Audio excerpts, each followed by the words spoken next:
And we're off.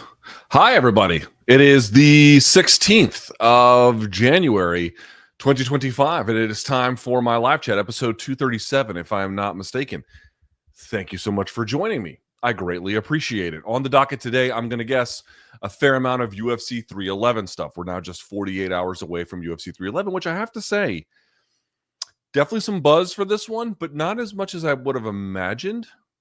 I'm not complaining about the card. The card is phenomenal. I guess I'm a little surprised that the online interest it's there. It's definitely there. Just maybe not quite what I had anticipated. But that could just be a function of having faulty projection. I don't know. Either way, we'll get to all of that. PFL made some news this week. I saw maybe 30 minutes of the town hall that Don Davis did today with Mike Heck, if we want to get to that. Or really whatever else is on your mind. Thumbs up if you're watching. Hit subscribe if you haven't. Here's how this goes. We'll go for about an hour on the free questions. I put up a thread in the community section here of youtube.com/Luke Thomas. You guys fill it up, and then you vote to the top what you want me to answer, and we'll get to that. And then after that, after an hour of that, we'll get to anything you want to fire into the super chat. One caveat with that, if you're into the super chat, if you're a member, you don't have to do that. You can just ask a question in the paid portion no matter what. Or maybe you just want to watch and you don't want to pay. You just want to, everybody's got their own little relationship to it, and I respect each and every one of them. Thank you guys for being here. Without further ado, let's get this party started, shall we?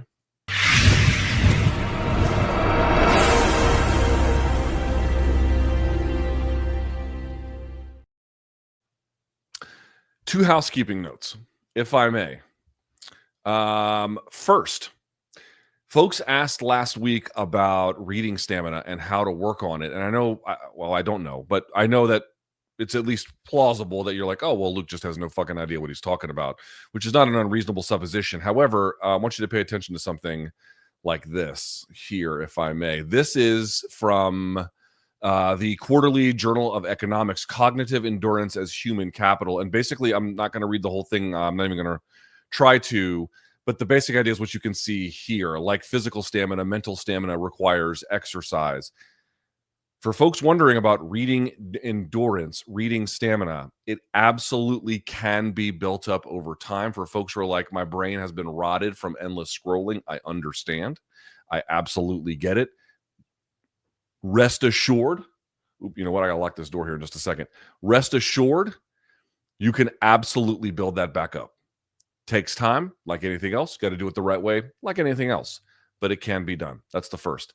Secondly, a viewer brought to my attention a very correct and important correction and observation. Discussing Fox Sports 1's lawsuit last week, the viewer pointed out I failed to mention that there's a lot of different moving parts to the lawsuit, but one aspect I did not mention was that the hairdresser in question allegedly told Joy Taylor that she had been sexually harassed by an executive, and that allegedly Joy Taylor told her to get over it. I did not mention that part. Take that for what it is worth in terms of the broader picture and understanding what's going on. I always encourage you to go read some direct sources on this. Okay, so those are the corrections I want to get up front. With that out of the way, let's refresh this, and then let's get this going. And actually, you know what? Let me pull this up. I'm going to, there we go, because the Tookster's going to come home from school and start screaming. All right. Here we go.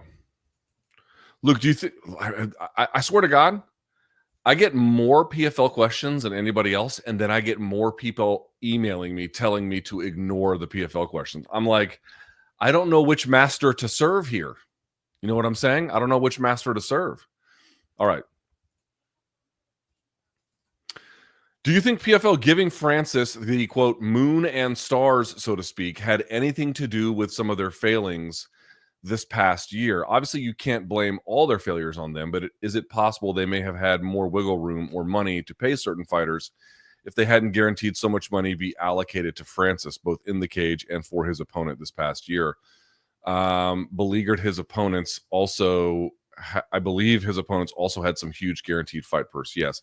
I mean, but they're caught between a rock and a hard place, right? So the reality of the tournament is that it has certain benefits, certain challenges.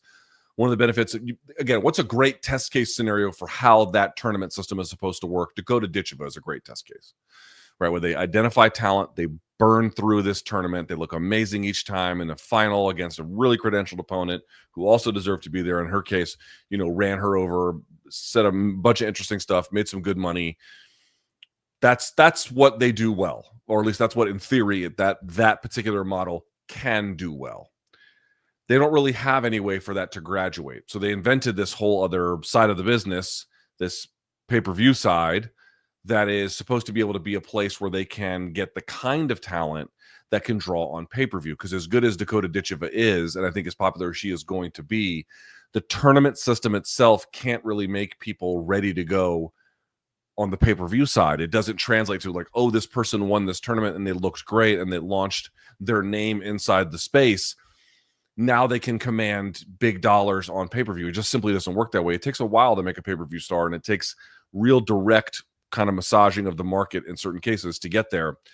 So they just created this other side of the business. And Francis is a guy who I think at the time he was the actual UFC heavyweight champion, right? That's a great signing to make. You're arguing, or at least your question is arguing that, hey, couldn't they have spent that money on other people and then just not bothered with Francis or this big guarantee to Renan Ferreira, you know, it was $1 million or $2 million, I think, for them? The answer is, of course, yes. Yes, of course, they could do that. But then the problem is, how do you create a side of your business that can grow beyond what the tournament can actually do? The tournament can do something well that has nothing to do with success on pay-per-view, or at least very little anyway. They have to have another portion of their business that can draw on revenue. They just tried to gerrymander and create something for it. Francis kind of fell on their lap as the heavyweight champion. It kind of, all of their decisions make sense according to their goals. But the problem is then, as you indicated, then now they're at the end of the year and guys aren't getting fights and they're cutting down on payroll, blah, blah, blah. But you still have to have something. Pay-per-view is still very, very important. It could be, you know, if they were able to sign enough people, pay-per-view could be like a substantially important thing for them. But they have, like, you have to invest to get there. So it's a complicated problem. One side of their business doesn't feed the other, and the other one is critical, and then it takes away from the other side of that business. And it's a sticky, dude, their situation is tough. The situation is tough. They were able to sign away the UFC heavyweight champion, basically, at the relative peak of his powers anyway. And it's not enough. Like, it's tough. It's really, really, really hard to make money in MMA given the current situation. That's just where we are, folks. Shouldn't we start UFC matchmaking for Aaron Pico, Pitbull, Patchy Mix, and AJ McKee? No. For everybody meaningful who either has already left PFL or complained because Pitbull has just created a dangerous precedent for PFL, loudly whining your way out of it. Even Mousasi had to sue to be let go, so it's getting easier. Obviously, loud complaints are bad for PFL's executive chances to sell the promotion in the future. PFL will be buried not by UFC, but by Bellator from beyond the grave through its fighters who beat both PFL fighters in the smart cage and obviously beating not so smart executives behind the scenes. I don't think it's as simple as you can just complain and they'll let you go. I think that there is a scenario where they'd be willing to tolerate a lot more of that to hold on to somebody who was contractually either retired or contractually obligated to fight for them. And my understanding is they tried to give Patricio a certain set of fights, and he just would not like even accept them at all. And so it wasn't just the whining; it was like, or as you put it, the whining, the complaining. And so it was a combination of the complaining as well as effectively, anyway, turning down fights. That was when it became difficult. My understanding is that's not necessarily what's happening to that same extent with Patchy Mix. So, dude, I remember when Nate Diaz was taking every opportunity imaginable to bash UFC. This was like around the Benson Henderson fight, or maybe, I'm not sure exactly when. I think it was around that time where he was just really on the outs with them, you know. Look what happened. They didn't just let him go, and he was killing him in the press. You know, they didn't just let him go. They let it. Mark Hunt, same thing. They didn't. And that was partly related to they didn't want to like look like they were acting punitively towards him, but they let him at media day just crush him. This is what I mean. Like, sometimes UFC will allow that. It's strategic when they allow somebody inside the ranks to badmouth them. It's always strategic, but there are scenarios will they allow it? In this particular case with PFL, I mean, maybe if these guys all complain, they'll get released. I don't think so. I think Pitbull's a pretty unique case. He's, I'm not going to say over the hill, but I think if there is anything left of his prime, the vast majority of it is gone. He didn't want to be there. He was being, and I guess from the PFL perspective, he was being difficult to work with. I think they just decided to cut their losses. Patchy Mix is still young, so he's going to have to complain an absolute shit ton to get released. And I just think it'd probably be easier, and his manager would probably caution him at that point, just fucking fight, you know, just fight.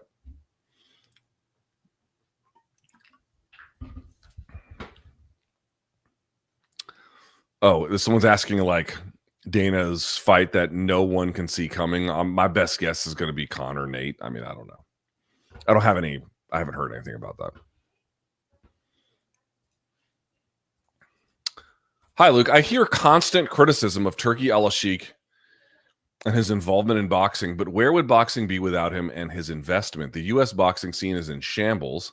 Its biggest named fighters fight only once a year, and in the UK, the biggest promotions, I think, were simply not working together before his arrival. If Turki never came along, where would boxing be right now? It's a totally reasonable question. I mean, there's a lot of questions you can ask about the Saudis being involved. And the reality is, as it stands today, it's not a question of did they get everything right, but relative to what would happen if they weren't there, net, are you getting more and better fights by virtue of their involvement? The answer is yes. And the answer is not just yes. The answer is an unequivocal yes. There's no question about that. This is not a question of like what the impact is on sports washing. This is not the impact of what it means long term. Just as it stands today, by virtue of their participation relative to what you would get if they weren't there, are you getting better fights and more of them essentially as a result? The answer is, as I indicated, 100% true. Boxing had an incredible year in 2023, but it was a bit of smoke and mirrors. There is still a lot to the sport, but a big problem is the decline of not just, well, there's other markets you could point to, the UK in particular, but the US market is this weird moment. The promotions, with very little exception, have not done enough, and some of this is the chickens coming home to roost, and are not doing enough presently to butter themselves up to sports broadcasters. They're going to all the other places that money is currently much easier to get. And of course, Saudi money is not easy to get necessarily, but it's not that hard and it's significant. So they're just running all that direction. And I think there was other forces in play before going to pay-per-view so heavy, going to subscription networks like HBO and Showtime, even though those serviced fans very well. And I was very, very proud of our coverage on Showtime. But there was this move away from making it as accessible as possible. And I think that has borne fruit, that has made it decline its popularity over time in the United States. And now we are accelerating its absence, or its relative decline in the market anyway, because Saudi Arabia is taking what is left of it and then repackaging it for themselves. Now, we'll see what happens in 2025. They're talking about bringing some shows here that are separate from Riyadh season, part of the Ring. Riyadh season is part of the Saudi investment fund. The Ring is supposed to be Turkey's basically private show, essentially. He owns it, separate from any sovereign wealth fund. And he's claiming he's going to bring shows back here. We will see. So it's a complicated question. How much are they taking away is part of it. How much are they putting back in is a key component of it. How much of these forces in play even before Turkey got here that you're really beginning to see the unfortunate fruits of, I think, is a big part of it. So it's one piece of the puzzle that, is best I can tell, is all contributing. But it worries me greatly that rather than trying to fix the situation that they have here and really find a way to get a sports broadcast network on board, the American promotions, with the exception of Top Rank, and I don't really know what you can say about PBC at this point, but, you know, all the rest of the promotions are just like, fuck it, we're out, you know. And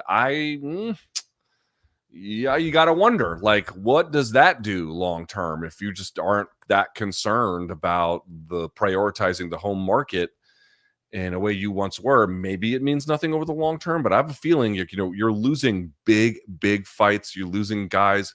I mean, you saw that picture of the Ring magazine. The only star in boxing that wasn't there was Gervonta. That was it.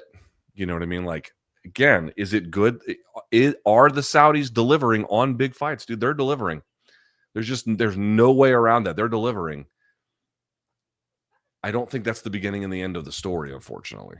And I worry what happens if Turkey decides he doesn't want to be involved anymore. What happens if the Saudi investment fund decides they don't want to be involved anymore? You've taken what precious time you had to rebuild relationships in the American broadcast market, and you just punted. And dude, DAZN is nothing here. I mean, it's like, oh, the Saudis are going to put $1 billion into DAZN. Dude, that's great for DAZN, and I guess that's great for boxing on DAZN, and that's not nothing. That's definitely something. That doesn't mean shit for the American market, man. There's no footprint here for DAZN in any kind of, way beyond hardcores and then a small layer of fans beyond that. It's nothing. It doesn't mean anything. And so, I'm not, it sounds like I'm trying to kill DAZN. I'm honestly not. Like, I'm grateful. It's the same kind of thing. I'm grateful for what they're doing. But if the future of American boxing hinges on that, American boxing's cooked. Super cooked. If Dan Hooker fights and beats Justin Gaethje, do you think he gets a title shot? If so, do you think he could beat either Islam or Arman? I don't think he can beat Arman's a maybe, but I don't think even that. And I mean, Islam already fought him and dispatched him relatively easily. Let me look at Dan Hooker's most recent sort of run of fights. I know the Gamrot fight was the last one, which was fucking incredible. So the Hangman, 34 years. Damn, he's just 34. Dude's been around forever. He's on a run. So after losing to Islam and then Arnold Allen in 2021 and 2022, he beat Claudio Puelles, he beat Jalen Turner, and then Mateusz Gamrot. Yeah, you beat Justin Gaethje, UFC 313. I don't know if Islam has great interest. I don't know if UFC has, but like given the lay of the land, it's not a crazy suggestion. I think I would probably still call it unlikely, but I would definitely not call that crazy. I would call that a real possibility. Yeah.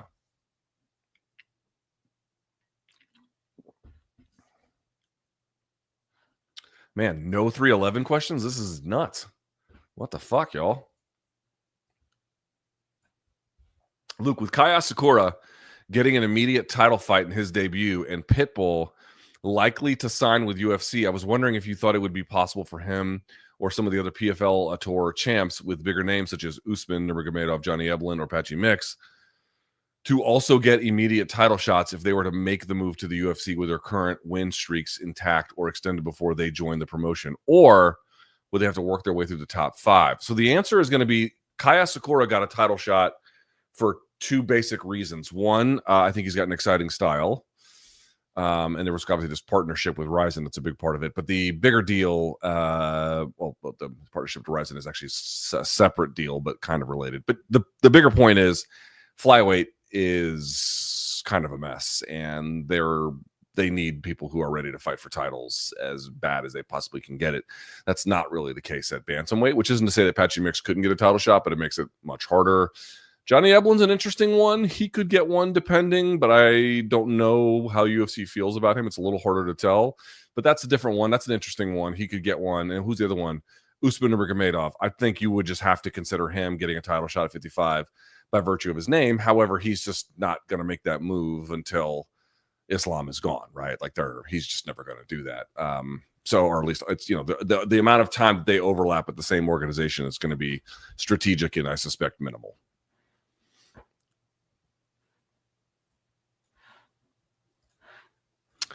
Max is moving up to lightweight. Is there a level of success he could have at lightweight that would make him the favorite in a rematch with Illia? For example, if Max convincingly beat Islam at lightweight, would you call him the favorite against a lightweight like Illia? No. We just saw him fight Illia. Like, Illia's a bad matchup for almost anybody he fights within a reasonable weight window. I mean, it's not to say that beating Islam wouldn't be enormously, that would be just a huge accomplishment for Max. huge, like stunning. But without knowing how he did it, and even with that, even if he pieced them up on the feet, that just doesn't tell you much about how it's going to go with Illia. Like the way in which he and Topuria match up doesn't hinge on the way in which he and Makhachev match up, and performance against Makhachev, while relevant to an extent, is hampered by the fact that there are really meaningful differences between them. No, it's not. Again, it's not to say that, dude. Just think about if Max were to beat Islam Makhachev, it is such an enormous victory. Then of course, you'd be like, we have to rethink some of these things. But at the same time, you can plug in any kind of name and you kind of get a similar answer. It's there would have to be something about beating Islam other than stature, pound for pound number one and champion. We'll remove that. We're not really concerned about titles or stature or ranking. What would it mean? And he obviously is good. I mean, these are markers of that. But the point is, stylistically, what would that lesson be telling us about how they match up and why that's relevant for Illia? I don't know what that would be. I would need a little bit more details about the example that you might be imagining. So again, that would be huge, but it doesn't change the core nature of everything.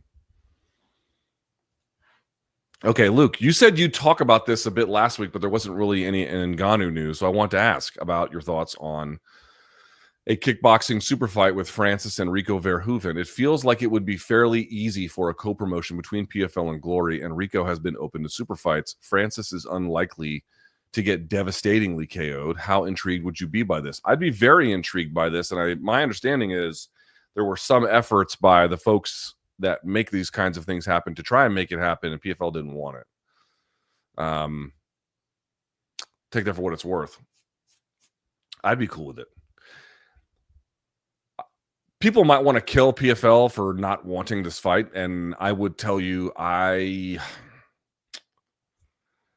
dude, I don't know what the right answer is with them. I think it would have made more sense to do it than not, but I think they're looking for like some kind of they're looking for like a Kimbo Slice, some guy they can pluck at that is like Bellator did with Kimbo Slice, like post UFC Kimbo Slice, post boxing Kimbo Slice. When he went back to MMA and he was still pulling fucking millions on Spike TV, you're just like, dude, this guy's a juggernaut. I mean, it's unbelievable. Rico versus Francis doesn't do that.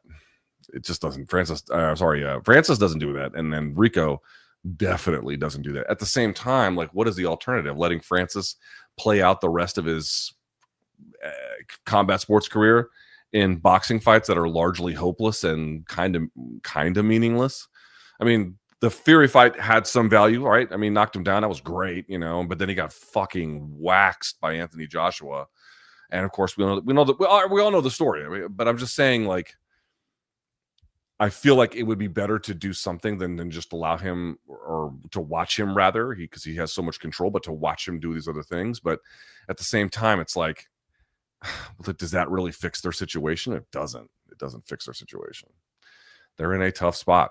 It's a tough spot. It sounds like such bullshit. It sounds like such bullshit to look at all the PFL's moves and be like, what the real problem here is UFC. But I'm begging people to look ahead, not even look at the present, look ahead. Look ahead. Bellator is gone. And Bellator initially started under Bjorn Rebney as a place that had a very limited but durable business model, which was basically just accepting site fees from casinos, but then keeping costs low with its tournament structure. But that you could scale that. And they did. It was only when their ambitions grew that the problems began to grow, and that's when everything fell apart for them over time and blah, blah, blah. 2014, obviously, they brought in Coker because they want to expand the ambition. Now they're gone. God only knows what the future is of one, but it probably is not great. And PFL will be around this year and maybe for a couple of subsequent years, but they're not doing anything that makes money. So what you have to ask yourself a question is, it's a matter of when, not if, in all likelihood, unless they change business models, that you'll have a place like MMA is going to look like UFC, and then the next closest thing to it will simply be Cage Warriors, which is a very great organization, but a feeder organization by default, by design. Remember, Bellator's annual budget, of, I think half of which went to fighters, was $40 million. That has been removed from the market. Now you remove one from the market and PFL. How can you look at that and say monopoly has no role in how this all looks? And I bring this up all the time when I say, guys, Oscar De La Hoya is a successful promoter in boxing. It's not because he's a genius. I can assure you. I don't think he's a bad promoter. I don't think he's especially great at it. And he makes a ton of money even before Uncle Turkey got involved. Is it really the case that the only people who can, like, they can only even conceive of making money in MMA are 5 guys in Las Vegas? It requires your brain to not work to think that that's a good answer. Your brain has to be malfunctioning. And I mean this fucking sincerely. Your brain has to be malfunctioning to think the most plausible explanation is that multiples of actors can make money putting on big, relevant, pay-per-view friendly MMA and boxing. But MMA is such an inscrutable thing that the Lord only ordained 5 guys to even be able to conceive of what it's like to make money. And it has nothing to do with the regulatory environment. The pushback on this is going to be like, well, PFL is still here and one is still hanging around. Give it time. Give it time. What will you say in a world where they're now gone and there's just that at the top and then everything else is just regional and local MMA at that point? I said this in my breakdown video on PFL, and I'll repeat it here for anybody who missed it, because I believe it's important. If you wanted to write a long article or make a video about all of the boneheaded things Don Davis has said or done, I'll help you write it. It's not very difficult to do. You could make a long, long treatise about that. But if you look at the changes that they made this week, I don't love all of them, but I like just about all of them. Not all of them, and I don't love all of them, but but the point I'm trying to make is they're mostly very good decisions. They're cutting their costs in a responsible way while keeping their business format, and I don't need that personally, but I do think it's at least some kind of brand differentiator. They're leaning back into their middleweight division. They're leaning into their very good bantamweight division. You can get the extra money now with the championship by winning 3 fights instead of 4. Like, there's a lot to like about that. These are, they allow elbows in all the fights now. Like, they're making good decisions. These are all good decisions. Better late than never, but still good. Still the right ones. Okay? What if that doesn't save them? Like, you wanted them to make changes. Okay, they made changes. Well, what if that doesn't say, oh, well, it's because of their incompetence? Okay, that plays a big fucking role. I don't deny. I don't deny. But if they're well capitalized, relatively speaking, if they're on ESPN and they're getting rid of parts of their product that are stupid and make no sense for a better, smarter, more streamlined product, they've already added some names for quality on the Bellator roster. Like, dude, what else do you want them to fucking do? Like, seriously, what would you ask them to do? Spend a bunch of money to sign donks that the GFL has? Like, they're just going to burn through that money and then it's going to go. Like, I cannot believe the amount of media attention that, like, nothing organization gets. This is what I'm talking about. At some point, you have to reckon with the slow but inexorable creep of monopoly and what it does and how it affects everything. I know people get sick of hearing this. I'm sorry. I truly am. But I just cannot believe that people treat every other actor's decision-making in the space as some kind of like internalized failure because they just can't seem to realize how to make money when our sister sport donks make money over there. Fucking donks. Maybe it has to do with the regulatory climate.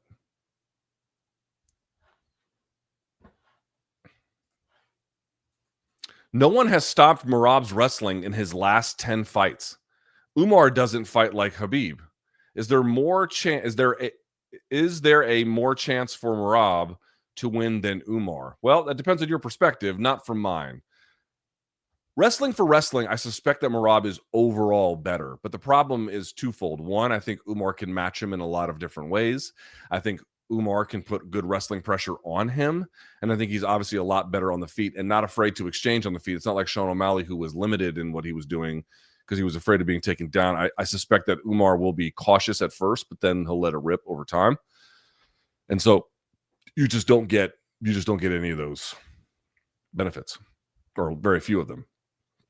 But, we'll have to see on Saturday. That's my best read of it. My best read of it is that Umar is going to challenge and then threaten in the wrestling department. Do you think we as a fan base make too much of card placement when it comes to certain fighters? I see people implying that UFC hates Merab because of his co-main status. This may be true, but I wonder if it's not in part because the UFC wants to move along the division. Well, in this particular case, the main event is a lightweight fight, so if it's a heavier weight class, it's going to get higher up. But you might be asking, okay, well, couldn't they have him headline as a main event? Guys, Merab is not a pay-per-view attraction. That would be not that smart if they can avoid it. He is a very good fighter, and then this fight is very valuable to have on the card. I mean, I think I'm very excited about this co-main. I would imagine most of you are excited about this co-main, but it's not going to sell pay-per-views. It's not going to sell pay-per-views, right? I mean, by that fight, yes, and the other guy's got a Nurmagomedov in his name, but most of the fan base doesn't really know who he is yet either. So, but the pay-per-view buying fan base anyway. So, putting him there is smart. If you're the UFC, it's high quality, but not by itself going to be a great seller. Put it on the co-main and then have your pound-for-pound number one guy in the main event. That actually makes a lot of sense. That's just good judgment by UFC. I don't think there's anything wrong with that. I think sometimes people get upset about it works in reverse. There is this argument you'll hear being like, oh, I love being on the prelims because more people are watching. Motherfucker, more people ain't watching. That's a dumbass trick that sometimes promoters, not just UFC, all the promoters try this trick at times, depending on how they align their product. But it's a promoter trick. It's not especially a UFC trick. Or actually, forget it. UFC won't even say this. The fighters themselves say it. I don't mean to pin blame on them at all.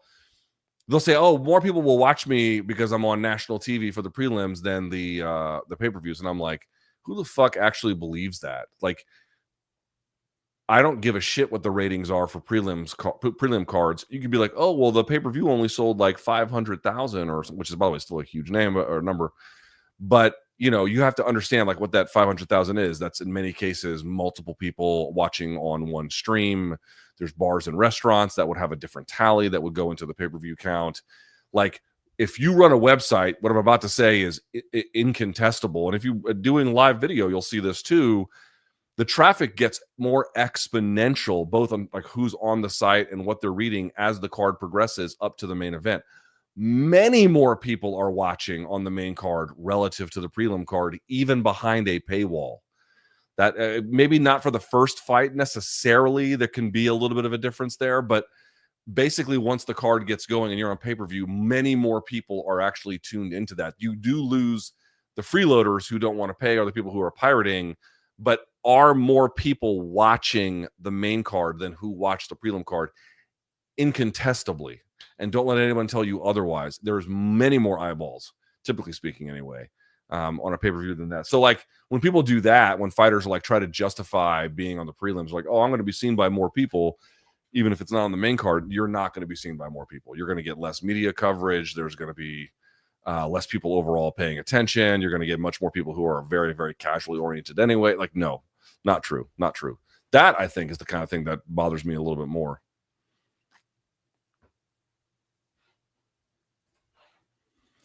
Luke, why do the people who always want to point out Mackenzie's accent always leave out that she has her Brazilian dad as her coach? I mean, you know why. You know why. So that's cool having your dad be a coach, but he's also decent at jiu-jitsu, yet never gets brought up. I mean, yeah, Megaton Diaz.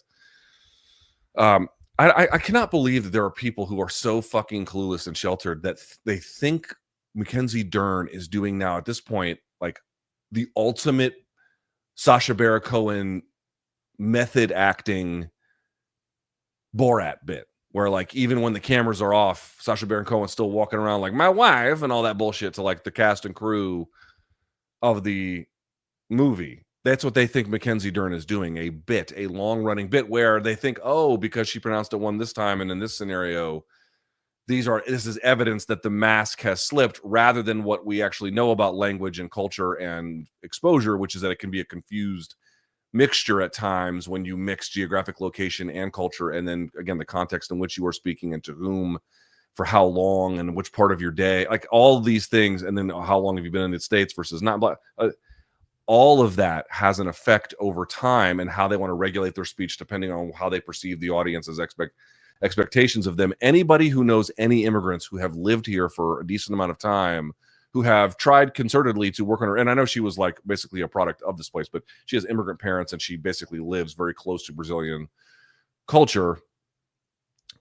These are all people that are going to have confused identities. They're going to be mixed identities. Their language is going to be kind of in certain ways all over the place. This is as common as can possibly be. People bagging on her because they think it's a fucking bit is like, it's like, you have to realize that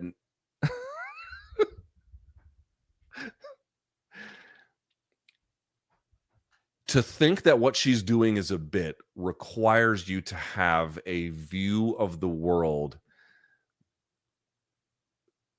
that a fifth grader would have of the world, with all of the attenuated nuance therein. You have to have an extremely simplistic understanding of the world. So, do I understand all the ways in which her accent shows up and why and whatnot? And again, she lives a very mixed identity, mixed culture, mixed background. You're going to get mixed languages and accents as a result. I just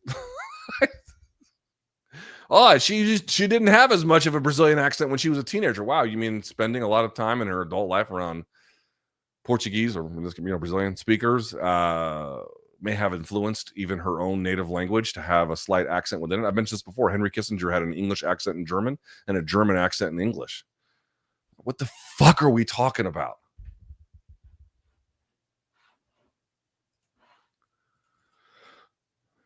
Is this the right one? Yep.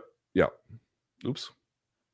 Luke, thoughts on the reports that it was Trump, or more specifically, he and his team? Yeah, Steve Witkoff, excuse me, who got the ceasefire deal finally pushed through. Yeah, I got a bunch of people on Bluesky came after me about this yesterday.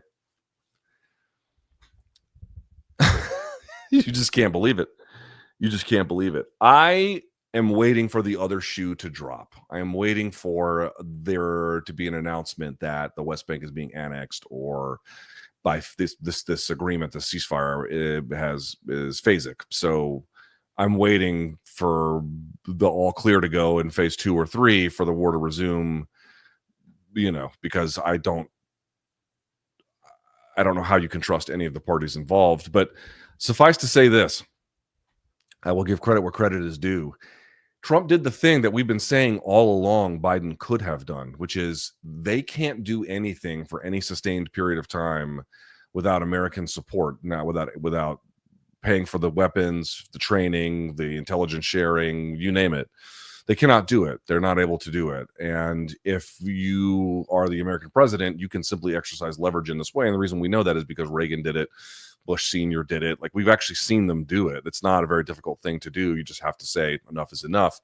And Biden didn't do that. And Trump came in and clearly could look around and be like, well, that's fucking terrible. You're going to put a stop to that. And they wanted an easy win. But if you actually listen to the Israeli right, they're actually really upset about this. In fact, Ben Gvir, I think just before the show, threatened to resign if the ceasefire is approved, which would be very difficult for Netanyahu. He might then face his corruption charges. Biden could have done that for 15 months and refused. The only conclusion I can draw, what other conclusion tell me what the conclusion could possibly be other than Biden either wanted or certainly had no problem with the war and would have been happy to guarantee its continuation if called upon to do so. More to the point, Kamala Harris was on The View prior to the election, and she was asked point blank, what would she do differently than Biden? And her answer was nothing. And then you had YouGov polling that came out yesterday that found voters that were Biden voters in 2020 that abandoned him in 2024, 29% of them listed Gaza as a reason they stayed home. Holy fucking shit. They just gave it away.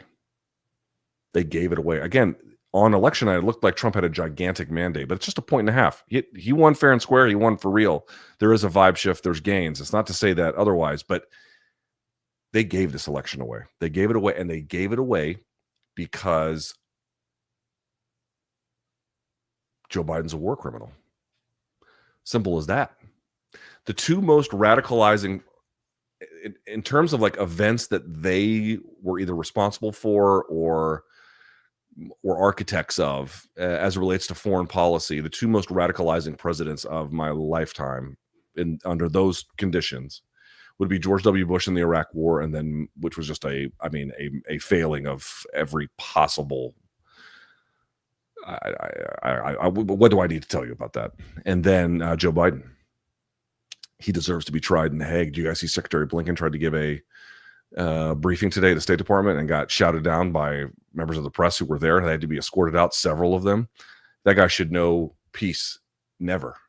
He should never, ever, ever, ever have peace. He should never be able to go into a restaurant and not be shouted out of it. He should never be able to take his kids to the park and not be screamed at for it.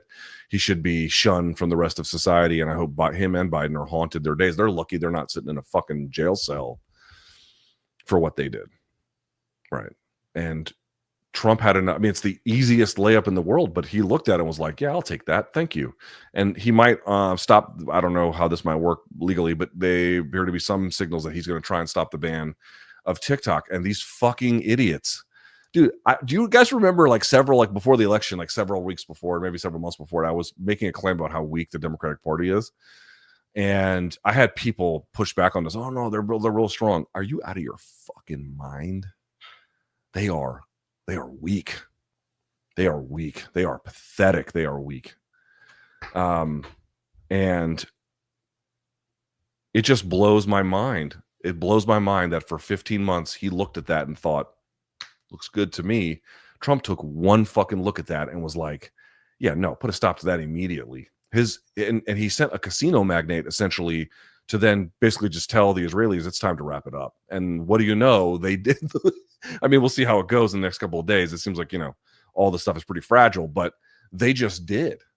Like, this is a clear victory for incoming President Trump. This is a clear victory for him, political and otherwise. Again, what happens with West Bank and the phasic nature of this agreement, one only can say, but as it stands, it was the easiest moral layup in the world to get this right. And then with TikTok, another just ridiculous own goal that the Democrats have pursued. And look what you're going to get as a consequence. You're going to get Trump taking another very easy but correct win in this case. Unbelievable. Unfucking believable. The amount of contempt and rage I have for Joe Biden is hard to overstate. Hard to overstate. This all could have been prevented. And he just let them all die brutally, burned alive in their tents, buried underneath rubble, children being shot by snipers, being maimed, losing limbs, eyes, entire bloodlines being wiped out, 700 athletes being killed, I think nearly 200 journalists, 200 academics, the entire education system wiped out, the hospital system almost fully wiped out. They just let him do it. Trump took one look at that and was like, yeah, no, time to wrap that shit up. You just can't believe. You can't believe that I can't believe it's not the right word. Joe Biden's actions shock my conscience to such a degree that I have a hard time processing it. I can't. It's very difficult for me to I can understand what he did, not like I'm agreeing, but I can recite to you what he did. But it's very, very difficult for me to process the moral outrage that I have for it. It's like the same thing I have for Bush, and these guys are all backslapping each other at fucking Carter's funeral. Makes me fucking nauseous. So that's what I think. I think Trump was handed a gift in the sense of There was no one exercising any leadership, and he took it. It's his victory for the taking, and you just have to say that's the reality. He exercised leverage very basically and very simply, but very effectively when Biden refused, and that's just a fact. What else is there to say? It's a fucking fact. Can't believe it, but yeah. So may Blinken and Biden have their pubic hairs turn into fishing hooks for the rest of their lives.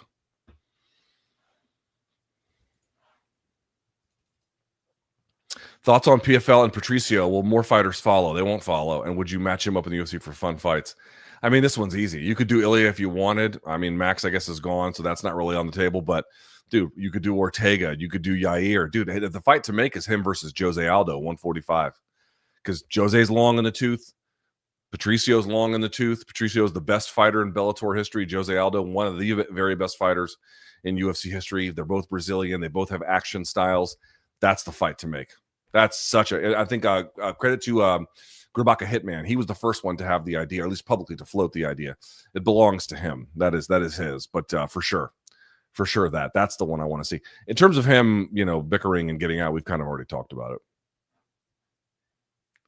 Someone's asking me about gun ownership. I'm going to skip that one just for today. I apologize. I don't really want to get into all this shit. Okay. Assuming Arman wins, how do you see him and Illia matching up? Now, the interesting part about this is Arman might be a worse matchup for Illia than Islam. That's not quite right. But there are certain ways in which, like, the top physical control and sort of like scrambly style. Here's my big issue with Arman and what he's up against. Could he light Islam up on the feet? Yes, of course. He could. He could win the title that way. First round or fifth. But one thing that I don't think is going to be super likely, or if it does happen, is going to last that long. And again, we're talking about probabilities here. Arman does not have the kind of ground and pound that comes from top pins. Not really. He doesn't have and get guys in turtle where then he's cross wrist riding and turking a leg or something like that. Most of his great ground and pound, and he does have a good ground and pound, but you have to understand what the context is. The context is when the player is underneath playing guard. Think Charles Oliveira, UFC 300. Think Joel Alvarez. Okay. I would be very surprised. I think it's maybe the safest way I can say that. I'd be very surprised if Islam spent significant time underneath Arman in that particular way. Fifth round, he kind of faded against Volk the first time. Who's to say if it goes late here that you couldn't see it? I'm not declaring to you it won't happen, but that is not a position that Islam is going to very easily find himself in there. And even if he does, he's not going to accept it. He's going to move again, unless we get to a scenario late where he fades. But in the early to mid parts of that fight, this is not a position. Like, how many times have you seen Islam work from there? It just doesn't happen, right? He's not going to do that. You've seen Illia there. He did it against Bryce. Arman would have a lot of his weapons if he did that against Illia. He would have a lot of his ground and pound weapons in a way that I don't think he's going to have them against Islam. So in that respect, he's a tougher fight. In that respect, Arman's a tougher fight for Illia than Islam. But I think Islam is overall still the favorite over Illia. It's not that I would favor Illia over Islam. I would not. Yeah. So you're asking, how do you see him and Illia matching up like that? I think he would be able to get the takedown and then work his ground and pound with Illia underneath. I mean, I think you might say, oh, well, Illia would understand to get up too. Yeah, but he's not quite as good at it. You know what I mean? Like, he doesn't have as much practice. You almost never see Islam playing guard. He just doesn't do that.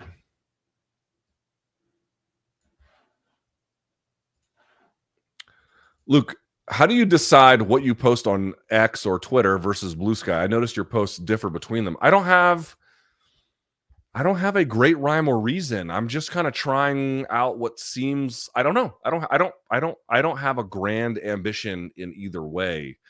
I would like you to follow me on Blue Sky if you'd be so inclined. I think it's the fuck is my thing here? Here, I'll pull it up. Show you donks. Here. Where are we at? There. Here, this is my handle, lukethomas.bsky.social. I mean, they could make it easier, but all right, you get the idea. I don't know what to make of Blue Sky. There's parts of it that are great, but there's just not much MMA fandom there, so it makes it kind of weird about what to post. I don't even know if people want my MMA content there.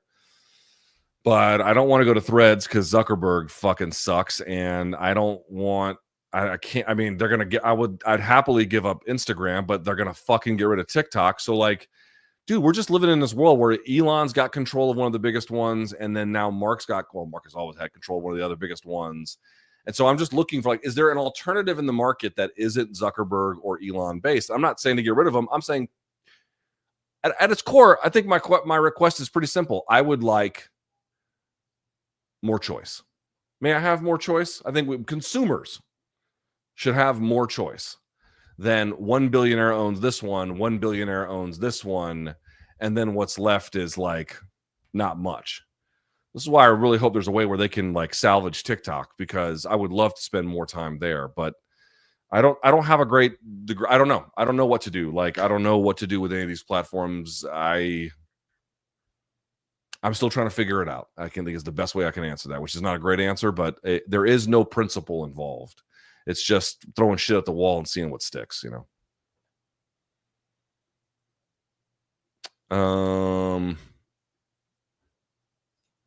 Here's a good one. Look, every time Dominic Cruz gets on Ariel's show, he always complains about referees, more specifically his own stoppage against Cejudo, okay?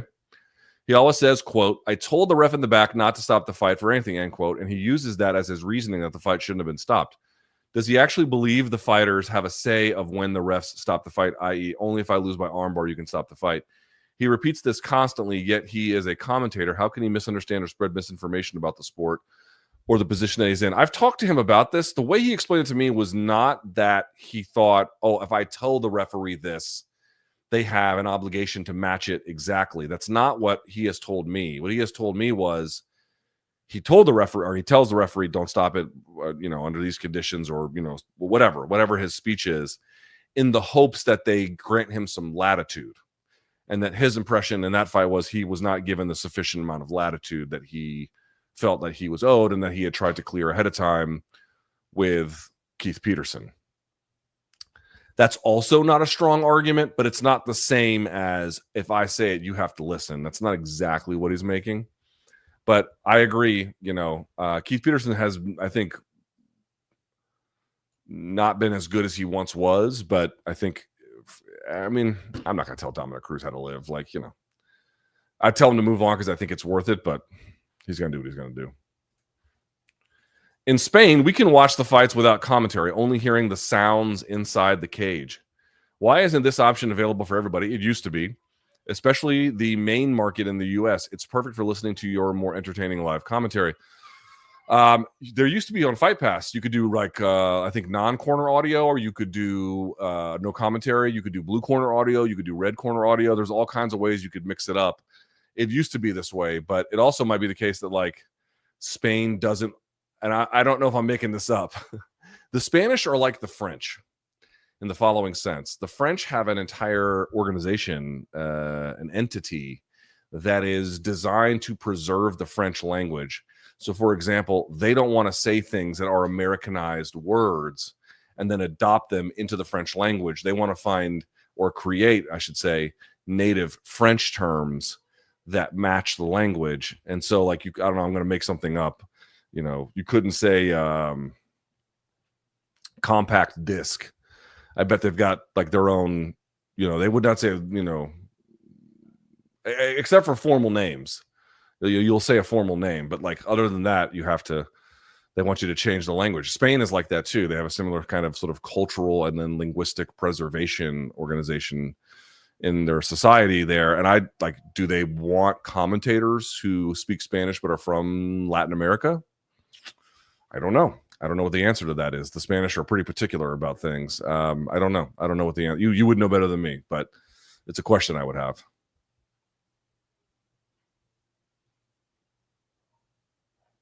This has to be a joke.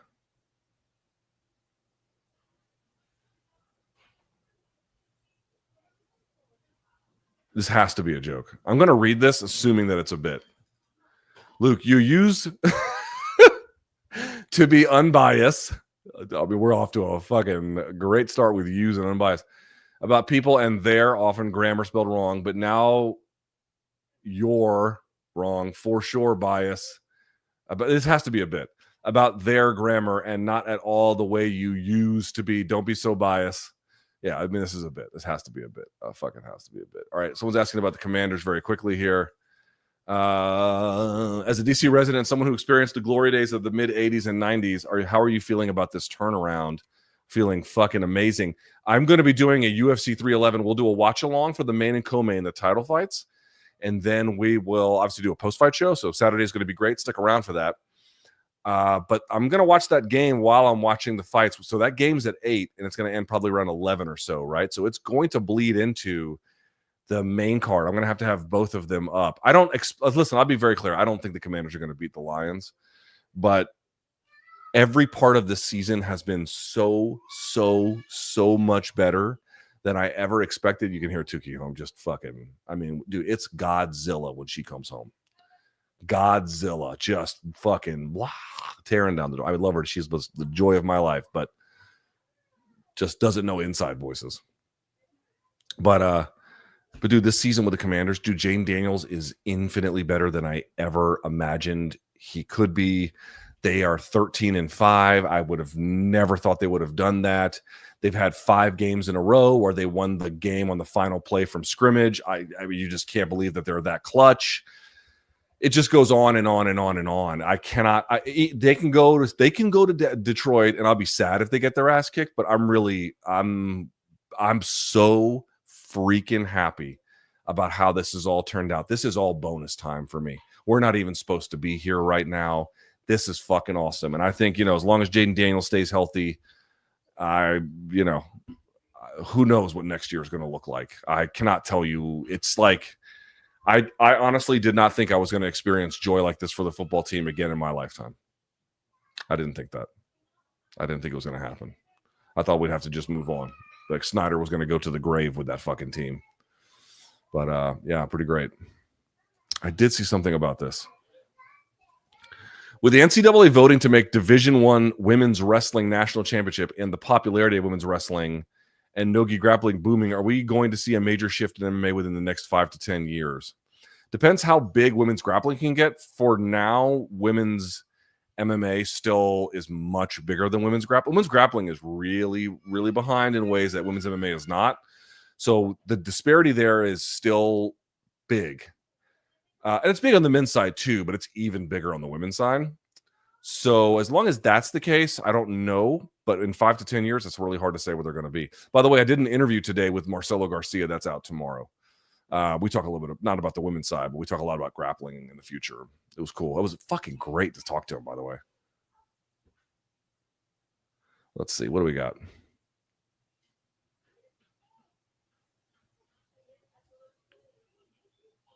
Oh, this is a good one. Which movie has the most realistic depiction of being in the Marines? If you want to see a documentary, Ears Open, Eyeballs Click, which is a series of call and response commands. Ears open, eyeballs click.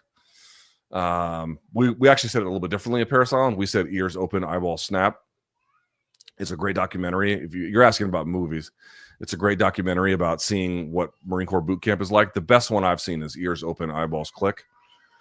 And then I would say first half of, I mean, it's a very different era, but first half of Full Metal Jacket, it's got some pretty realistic parts. Arlie Ermy was a Marine Corps drill instructor. I mean, you can see that and how he played that role to perfection. Some of the other stuff is a little bit different. You don't, like in my day, I mean, I was there in June of 1998. You don't take your rifle like each day. to your bunk, and it just lives there. And you especially don't have rounds in that way. I mean, I don't know what it was in the 70s or 80s, but that was like, the armorer keeps all that shit, so you have to go get it from the armorer, and then there's rules to that. I'm trying to think, I would say that the best book that I read, and then they made a movie out of it, but the movie doesn't quite get it. Jarhead got real close. That was the closest thing that I can recall to what I understood the Marine Corps to be. And it was an era just prior to the one I got there on. This is like, first Iraq war. So like, 92-ish. And like just after that, I believe. So that's the best one I've seen, but it's not a movie, right? I mean, they made a movie, but the movie's like, But Anthony Swofford wrote that book, Jarhead. Jarhead's real good. Thomas Ricks also wrote a book about the Marine Corps. He's a longtime military reporter. I read the book before I went to boot camp. What was the name of that? Oh. Thomas E. Ricks, Marine Corps boot camp. He wrote a bunch of books. Making the Corps. This is it. Here, I'll show it to you. This is the book. Right here. That is, you're standing on line, bitches. That is what that is. And yes, you have rifles there, but you have to, it's under controlled circumstances when you have them. And this is port arms, when you're showing the inside of the magazine weld to show that there is no round. It's not a loaded weapon. And you can tell, here's a little bit of information for you. Look very closely at the drill instructor at the middle. He looks quite intimidating, does he not? If you notice, he has a gigantic belt buckle. There are two kinds of drill instructors. There is the senior drill instructor, and then there are the regular drill instructors. And you can tell them apart by one way. One is they all have the campaign cover. It's not that. The senior drill instructor will have a black belt that has like a core frame shine to the outside of it, and they wear the black belt around their waist. The regular drill instructors, call them green belts. They have this gigantic belt buckle with the Eagle Globe and Anchor in the middle, and then this huge like green cartridge belt that goes around their waist. And they're the assholes. The senior drill instructor can be an asshole, but they're typically a little bit more even-handed. So it's these pricks right here, the ones with the giant fucking belt buckle in the middle. These are the ones that make your life miserable. Those are the ones that really eat you up. Those are the ones that, I remember one time there was two Thomases in my platoon. There was Thomas LT, that's me. Or sorry, there was Thomas L, and then there was Thomas B. And I remember the drill instructor, I've said this before, they were like just thrashing people. It was like, hey, Thomas, get out here. And both of us were like, sir, these recruits request permission to understand which Thomas you mean. He was like, fuck it. It was actually for the other guy. He's like, fuck it, both of you. That's what you get for having the same last name. I didn't even do anything. I didn't even just fuck it. Just like, unfair justice. Like, it's those motherfuckers with the green belts. They are the ones that make you want to kill them, So, all right. Very good. With that in mind, if you've got anything you'd like to put into the super chat, now is the time. Yeah? And then we'll get to it. All right. Very good. Oh, Jesus.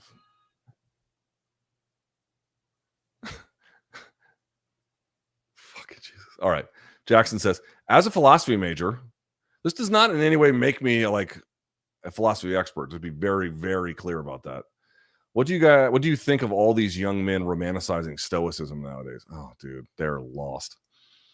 I get a ton of it in my IG feed. I can see the appeal, but ultimately leads to an unsatisfying life. No,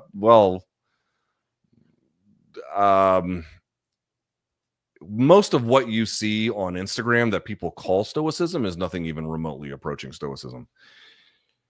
Stoicism is not a manner of moving through the world such that you are looking to find ways to center yourself and be calm and quiet in the hopes of attaining riches or becoming more attractive to the opposite sex or whatever, in these sort of ways in which you're positioning the value of Stoicism as how it can meaningfully transform the particular outcomes of your life. It's really not what it's about at all.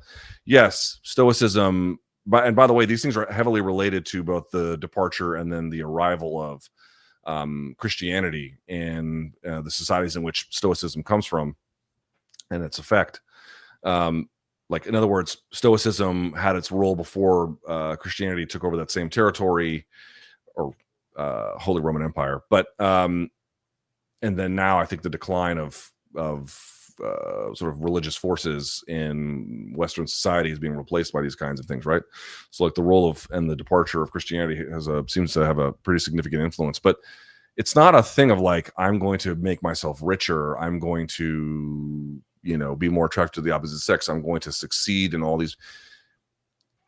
The point is to build an inner life. The point is to build character traits that make your life better by making the world around you more understandable and more manageable. But it starts and ends with what it means for you internally. And I think anybody who wants, like, it's so funny to me that there are a lot. I mean, listen, I don't think everybody needs to go to college. In fact, I know it did. My sister didn't go to college, and she was a very successful businessman. Like, of course, it is not a thing that everybody needs to go, but you should be very wary of people who are like disdainful of post-secondary education and then also want to tell you things about it in a way that clearly, like, you know, they've got a bastardized version, you know, oh, it's like 10 stoic hacks. Stoicism has nothing to do with biohacks and dating hacks and life hacks. That is such a completely different, bastardized, upside down version of it in every fucking way possible. It's ridiculous. It's ridiculous. First thing I would say is, like, you don't get, not you, sir, but like the general you, proverbial you don't get to talk about Stoicism unless you've read direct texts, not just from Aurelius either. There's a lot more than that. Seneca as well.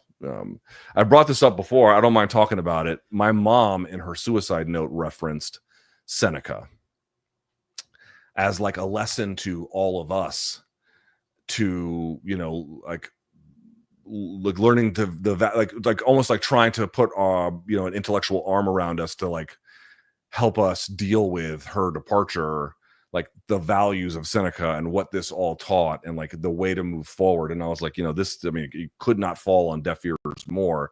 Point I'm trying to make is there are people in any number of different ways that like to take what they think the Stoics wanted, or what they think Stoicism is in the more colloquial sense, and then just apply that to what they actually want to do. That is totally not what Stoicism as a philosophy is actually about. And I think the biggest part of that is if you see anybody being like, oh, I got like these 5 Stoic hacks, buddy, run the other way. This is somebody who does not know shit about Stoicism. It has nothing to do with it. It is about building the character of an inner life and using that to, in some ways, make the material conditions around you change, but really not. It's about building an internal reservoir of understanding and peace and virtue and simplicity, in conjunction with understanding the brutality and the unfairness of the natural world. Like, you know, these people who are like, who use Stoicism and they're all like, you know, I'm big into Stoicism and lifting weights. No, you're not. You're into a bastardized version of Stoicism that makes you think that these kinds of things are all connected. They're not connected. They're not connected. Yeah, I think it's all a bunch of fucking bullshit by people who pretend to know shit that they don't. Jackson, same dude, says, oh, we didn't have to pay, but okay. Current thoughts on, oh, Jesus, fuck, we're doing this. Gun control, Second Amendment. Have they changed since you were in the military or became a parent? No. My own has changed a lot over the last 10 years towards stricter laws. I mean, my basic view on this is it's very simple. There may have been a time at some point in America's history where gun confiscation, like the Australians did it in the 90s, could have worked. We are long past that. It cannot work. It absolutely is not. I mean, if you thought the rebellion you saw in asking people to wear masks during a respiratory infection outbreak resulted in the worst of humanity. Only imagine what would happen if you tried to confiscate them. That's gone. That will never happen. Not anytime soon. You cannot do that.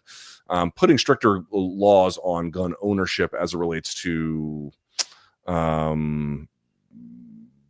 tracking crime, research, ways of insuring against damage or injury or death, more significant checks on who is able to own. Red flag laws are mixed bag, but there is a composite study done by the Rand Corporation on called the what's it called? The Rand Corporation, R-A-N-D. They have what this, you can find it. It's like this matrix, matrices of all the different methods of gun control that people have tried over the course of America's history, or in other places too, but in particular America's history. And then like the relative success of it, and then how much scholarship we have related to these efforts. And what you find is that more than anything, this is a phenomenon that is desperately in need of more study. What is the name of that fucking thing? I want to show it to you now. I have to do it. Gun controls. Let me see if I can show it to you. Gun policy in America. That's it. Do they have the matrices? Yes. Look at that. This is it. This is it. So here is defensive gun use, gun industry. Hold on. Gun industry outcomes, hunting and recreation, mass shootings. This is look at the research, all because they don't have enough. Police shootings, suicide, unintentional injuries and death, and violent crime. So what is the connection between violent crime and prohibitions associated with domestic violence? You get a moderate amount of influence, which, by the way, it could be quite good. And this is let's see, policies regulating firearm sales and transfers, policies regulating the legal use, storage, and carrying of firearms. And you can see these are the matrices that you're looking for that kind of give you a sense. And by the way, if you go back here, you can see estimates on how many Americans own guns, database on firearm injury hospitalizations, database on historic state gun laws, explore our review of gun policy research. The big takeaway from that is there are some things you can point to in terms of point of sale and other ways to mitigate damage, which is really all we can do at this point. More research. It's called, one more time, here it is. I'll show it to you. Gun policy in America. This is the one you're looking for. rand.org/research/gun-policy.html. That's what you're looking for. Edward says, thoughts on the ceasefire proposal? We've kind of been over it. I mean, it's a relief to the highest degree. Amazing that Biden is such a monster that this is what he, dude, it's Trump's victory. He earned it. I don't know what else are you supposed to say? It's his. He did what Biden refused. It's not really much more complicated than that. I wish it was. It's not.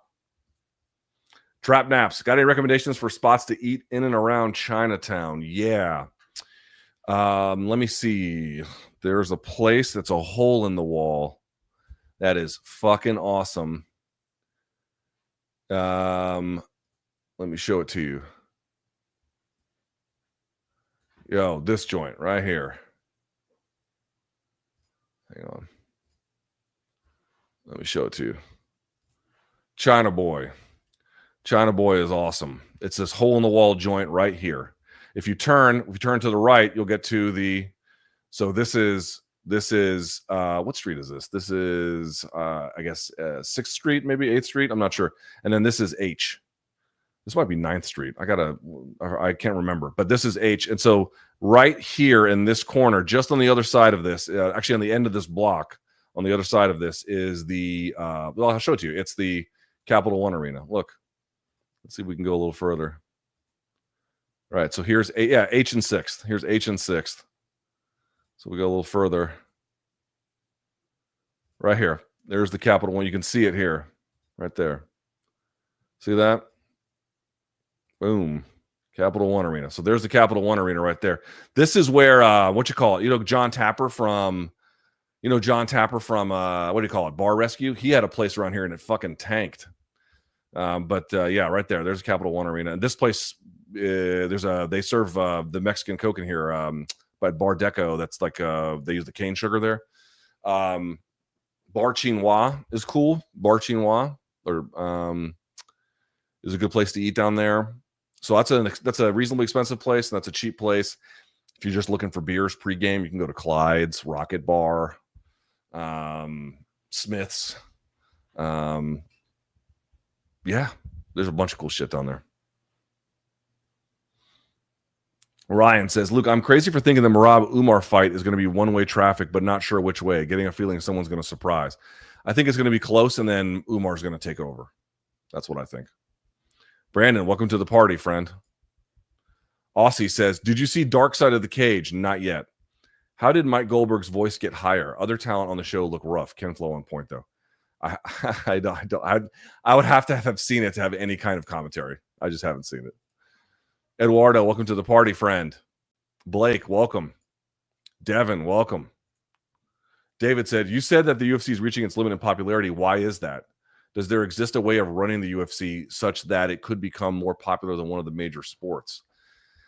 Guys, I don't think alienating half the country is going to be good for popularity long term. I know that people don't want to hear that shit. I understand. I get it. I get it that there's a big portion of the audience that doesn't want the kind of perspective that someone that I have can share, because it's very inconvenient to a lot of the broader media narratives that a lot of people share. But it's the reality, dude. You're pissing off a lot of people who would otherwise be interested in this by virtue of having this like direct partisan relationship. And again, it's been fruitful for them in a lot of ways. I think the UFC will be very, very popular. But like you're asking, how do you get to a place more popular than what they are? I don't know. Don't piss off half of America. I mean, you guys can like that fact or you can hate it. I can assure you it is fucking real. I can assure you it is fucking real. Or create, incentives for, yeah, I'll leave it at that. But the other part is, are you attracting enough talent in the pipeline? And going global, I think we'll always keep that pretty healthy. But, if you're going to draw partisan lines around your product as nakedly and hardcore as they did, then you're going to get partisan results on your product as nakedly and hardcore as they asked them for. So, yeah. Luke, what was the last UFC event you attended? Will you ever go? I'll definitely. My goal is to go to a couple this year.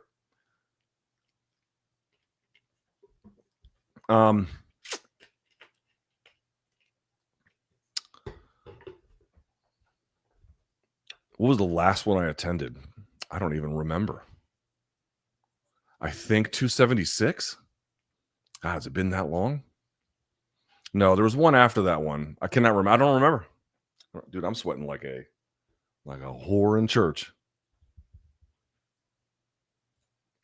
Sean said, if Connor, John, Dom, and Cejudo all didn't have layoffs throughout their careers, can you rank who would have achieved the most? John, number 1. Cejudo or Connor, number 2. Dom, 4th. LT versus BC? No, we're chilling. BTL pay-per-view. MK all day. All right. Got a lot of fucking things going on there. MMA Fanatic. Thank you, my friend. Hugh says, which fighter is the King Donk? Johnny Walker? Ooh. I mean, it could be Yuri. That motherfucker is... I missed. Did you hear him talking about, like, dude, he goes, I'm going to go to 185. I'm going to sit in a dark room. I'm going to sit in a dark room and I'm going to meditate like Aaron Rodgers about my smooth dumps. And I'm like, maybe just put your hands up. Maybe just like, like your plan is, let me see if I understand this. Your plan is to diet down to a place that like is not in any way natural or good for you, rather than putting your hands up. Okay. All right. Good luck. Michael says, what are the odds that on Moicano blaming the globalists for the LA wildfires if he gets a post-fight speech? Probably pretty high. But I do also think that if he wins, he's going to call for a title shot, and he might get it.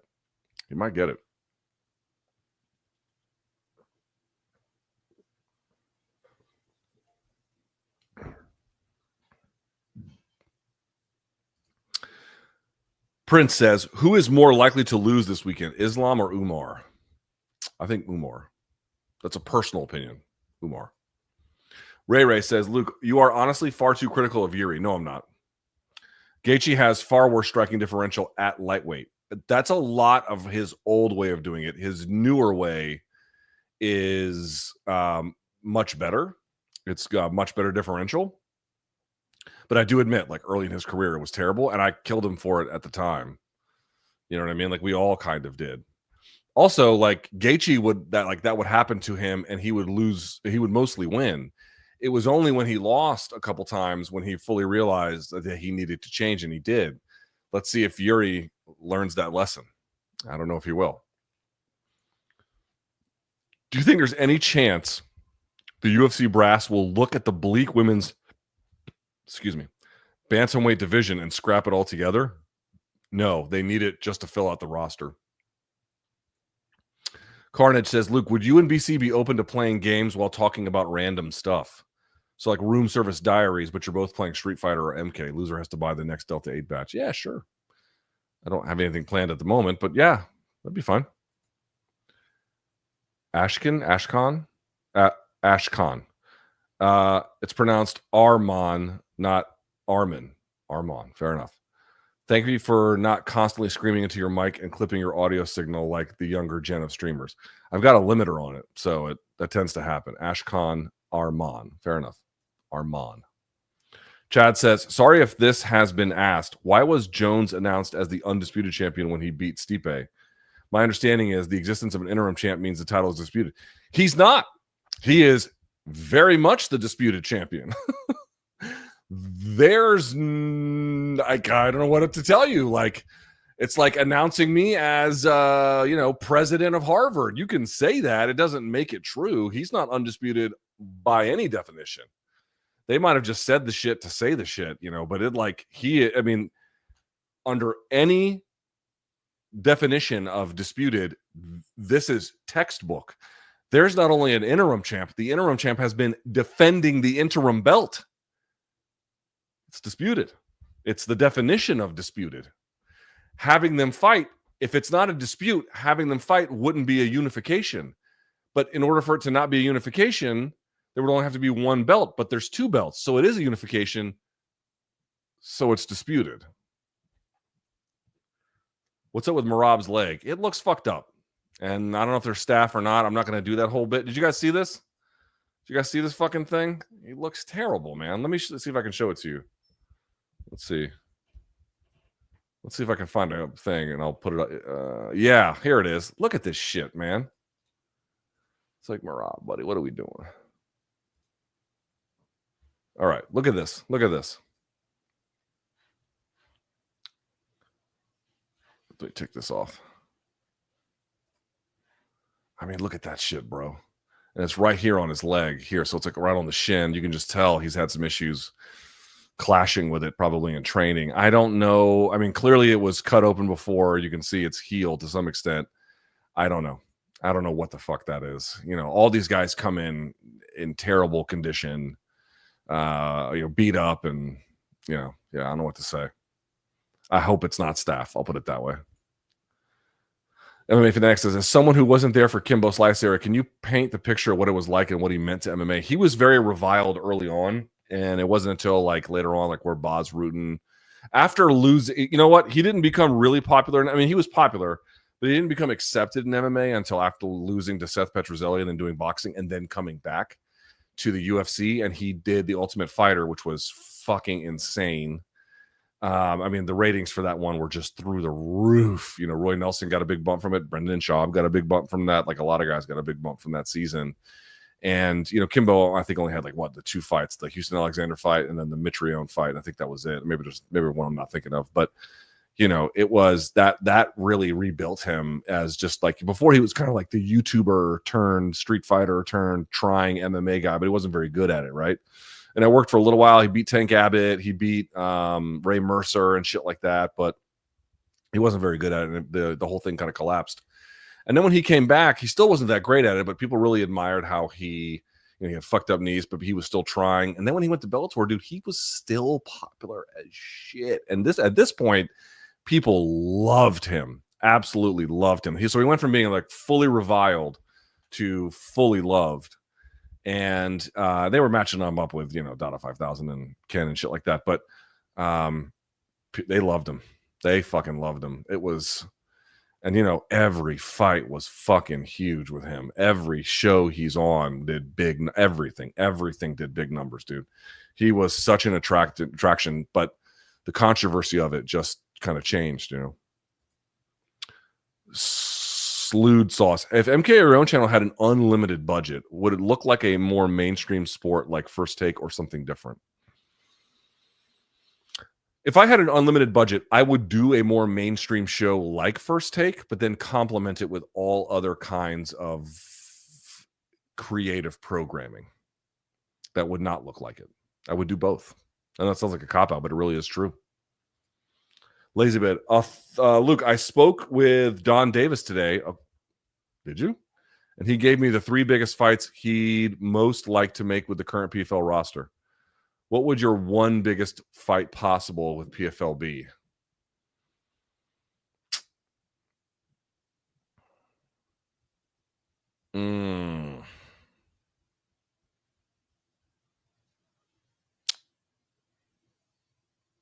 I don't know. They've got a good one coming with Paul Hughes and Usman Nurmagomedov at the end of this month. I'd have to think about that. That's a great question. I don't know the answer to that. I'd have to think. Maybe something involving Aaron Pico, something involving Patchy, something like that. I'd have to think. I don't know. Terrence says, do you think there will ever be a law in place where the wealthy can't buy the government? Not anytime soon. Elon Musk getting rich off libs, then turning their back. Yes. Yes, that is true. No, I don't think there's going to be. I mean, dude, they've consecrated through Supreme Court decisions basically unlimited money in these elections for, we're fucked for a while, for a long while. Brooke says, any similarities between the UFC's treatment of Makhachev and Merab? It seems like it seems they are both disliked because of how difficult to deal with they are outside of the cage. And they don't have a fan-friendly style. I mean, Merab has got a fan-friendly personality, but he doesn't have a fan-friendly style. They did it in Muhammad Makhachev.